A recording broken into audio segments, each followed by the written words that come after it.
இப்போ நம்ம இந்த வீடியோவில் என்ன பார்க்க போறோம்னா உப்பு நீர் கரைசல் மூலமா விதை தேர்வு எப்படி பண்ணலான்றதை பார்க்கலாம். இப்போ நம்ம உப்பு நீர் கரைசல் மூலமா ஏன் விதை தேர்வு பண்றோம்னா, போன போக நம்ம அறுவடை பண்ணி வச்சிருந்த விதை நெல்லை அடுத்த போகத்தை நம்ம பயன்படுத்தும் போது சில நேரத்தில் அது பூச்சி தாக்கியோ நோய் தாக்கியோ விதையோட முளைப்பு திறன் கம்மியாயிடும்.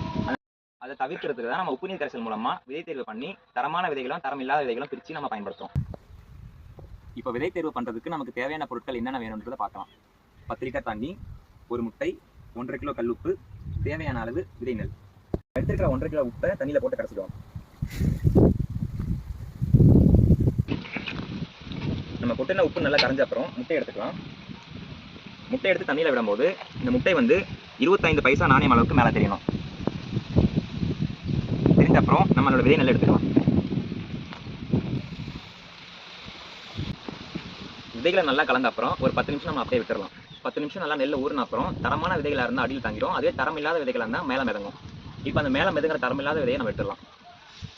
பிரித்து எடுத்த அப்புறம் இந்த தரமில்லாத விதைகளை நம்ம கோழிகளுக்கு உணவாக கொடுக்கலாம். இப்போ இந்த கரைச்சி உப்பு தண்ணி வீணாக்காம நம்ம இந்த தண்ணியை தென்னை மரத்துக்கு ஊற்றிக்கலாம்.